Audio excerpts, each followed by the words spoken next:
कई सालों पहले नीले आसमान के तले, जहाँ सूरज हंसता था और चिड़िया गाती थी, एक छोटे से घर में मोहन और उसकी पत्नी दामिनी रहते थे। मोहन और दामिनी नाच गाने से ही अपनी दुनिया चलाते थे। बहुत खुश थे दोनों। उनकी जिंदा दिल दुनिया का हिस्सा थी उनकी बेटी मोहिनी। मोहन और दामिनी की छोटी परी मोहिनी। छोटी सी मोहिनी अब बड़ी हो रही थी, बिल्कुल अपने माता पिता की तरह नेक दिल। मोहन और दामिनी को नाच गाने से जो भी मिलता वो गरीब बच्चों की भलाई के लिए इस्तेमाल करते थे, और इस तरह छोटा सा परिवार बहुत हंसी खुशी रहता था। फिर एक दिन मोहिनी के जादूगर चाचा आए। उन्हें मोहिनी इतनी भा गई कि उन्होंने सोचा कि वो मोहिनी को अपने साथ ले जाएंगे। जादूगर चाचा बहुत जबरदस्ती करने लगे उसे ले जाने को, पर मोहिनी अपने माता पिता को छोड़कर जाने को तैयार नहीं थी। जादूगर चाचा मोहिनी को ले जाते हुए अपनी गलत सोच के बारे में सोचकर खुश होता है। बहुत सुंदर है ये। इसे बेच दूंगा किसी कोठे पे तो बहुत पैसे आएंगे। न जाने चाचा जी आप मुझे कहाँ ले जा रहे हैं? मुझे बहुत डर लग रहा है। मैं तुझे बेच दूंगा कोठे पे। मोहन और दामिनी से तूने बड़ा नाच गाना सीखा है। बस फिर कोठे पे नाचना गाना और लोगों का दिल बहलाना। चाचा जी, आप कैसे बात कर रहे हो? प्लीज मुझे छोड़ दीजिए, मेरा हाथ बहुत दर्द हो रहा है। चाचा जी प्लीज। जादूगर चाचा finally sells her in a kotha. He forces her to dance there, but she's very tired and very upset. माँ बाबा, मुझे आपकी बहुत याद आ रही है। आप लोग कहाँ हैं? कैसे हैं? आज तो क्रिसमस है। आज के दिन आप गरीब बच्चों को खाना खिलाते थे और मैं खुशी से नाचती थी। अरे टूटता तारा, प्लीज माँ बाबा, मुझे यहाँ से ले जाओ प्लीज।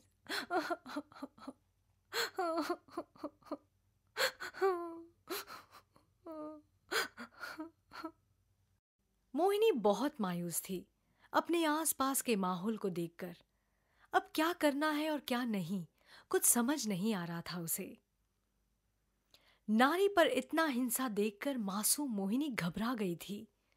तब उसे वहां एक छोटी बच्ची मिलती है जो इन सब से उतनी ही डरी हुई होती है जितनी मोहिनी खुद। कौन हो तुम और यहाँ क्या कर रही हो?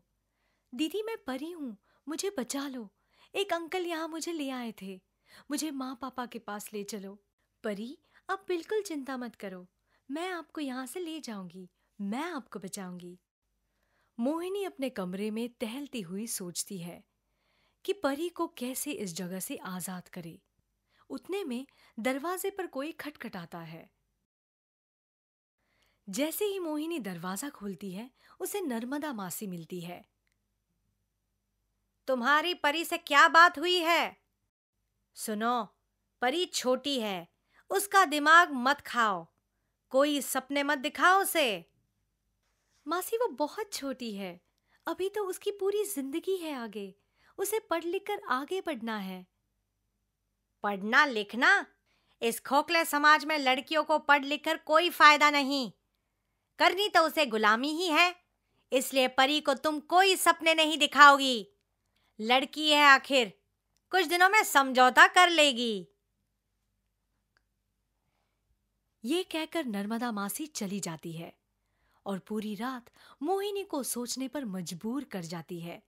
क्या आगे भी समाज में महिलाओं का यही दर्जा है? नर्मदा मासी की बातों से मोहिनी को बहुत गुस्सा तो आता है, पर वो सोच में पड़ जाती है। पर वो ठान लेती है कि किसी भी तरह वो परी को और उसके जैसे मासूम बच्चों को इस नरक से निकाल सके। पर कैसे? अगली सुबह वो नर्मदा मासी से बात करने के लिए निकलती है। मासी, मैं आपसे बात करना चाहती हूँ। आप परी को एक बार पढ़ने की परमिशन दे दीजिए। तुझे कल समझाया था ना, इस लड़की के बारे में और कोई बात नहीं होगी। तू समझती क्या है? अभी अकल ठिकाने लगाती हूँ तेरी।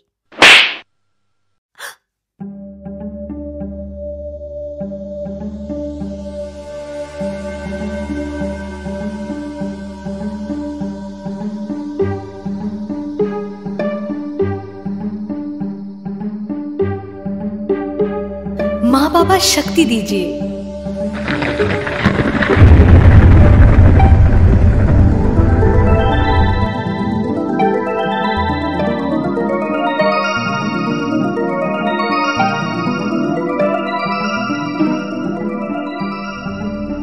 शिक्षा ही होगा मेरा हथियार।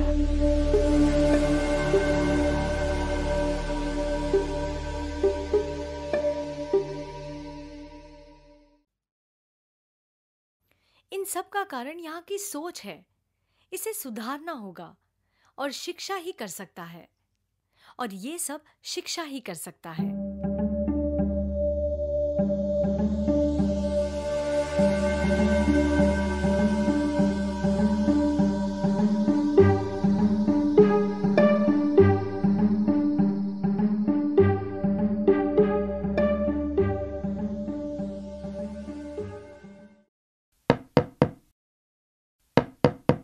मोहिनी, ये यहाँ स्कूल कैसे खुल गया? आखिर ये किसने किया? क्या बात कर रहे हो खजरू? स्कूल और यहाँ? मुझे कुछ नहीं पता।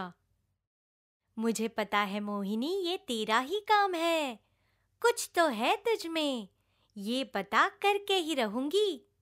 अप्पा, ये मोहिनी बहुत चालाक है। इसने सबसे दोस्ती कर ली है। मुझे लगता है उसमें कोई जादुई शक्ति है। क्या तुम सच बोल रही हो? अगर तुम्हारी बात सच हुई तो मैं तुम्हें माला माल कर दूंगा नर्मदा। हमें अप्पा ने भेजा है। अपने जादू का राज बता दे मोहिनी। अप्पा? ये अप्पा कौन है?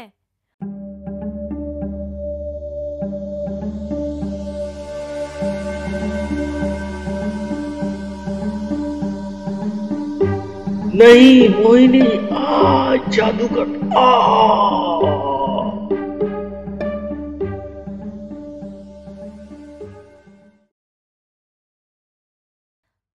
पैसा सब कुछ नहीं होता।